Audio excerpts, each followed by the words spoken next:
जिसने हमारे कुल को तारा, जिसने हमारे समाज को समृद्ध किया, जिससे सुख शांति है, वही तो है नर्मदा, वही तो है गौ।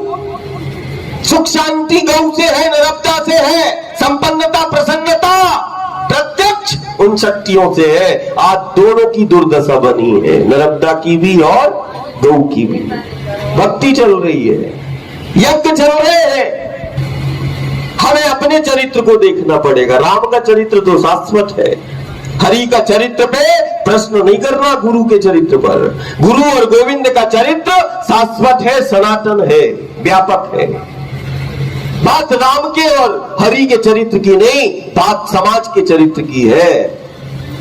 कि मैं बार बार वो कहता हूं, वो माटी से जुड़ के बात कर रहा है, माटी का मान बढ़ा रहा है, माटी को पूज रहा है, माटी से जुड़ के जीने की बात कर रहा है। हम माटी में जहर मिला के जीने की बात कर रहे हैं। और कहां से स्वस्थ समाज, कहां घर में स्वस्थ रहेगा? रोगी ही होगा जो माटी में अपनी मातारी के आंचल में जहर मिलाता है। वो कैसे समाज स्वस्थ रहेगा? कौन सा यज्ञ है? देवता उतर के 33 कोटि भी आ गए तब भी गांव नगर को स्वस्थ नहीं कर सकते, कारण आचरण हमारा ऐसा है, प्रवृत्ति। फिर देखो, वो गौओं के संग चलता है, गौ के महत्व को बताता है।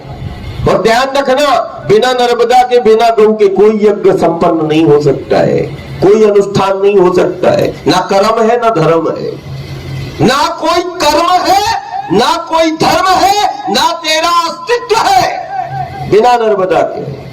बिन नर्मदा के, बिन मां के, बिना गौ के कोई यज्ञ करके दिखाए मुझे, संभव नहीं। यज्ञ के मूल में मां, जीवन के मूल में मां, अस्तित्व में मेरी मां, पहचान में मेरी मां, व्यवस्था में मेरी मां, विकास में मेरी मां, जीवन में मेरी मां, हर क्षण हर पल है मां, मां। और बताओ क्या है? और बताओ क्या है? सिर्फ मां मिलेगी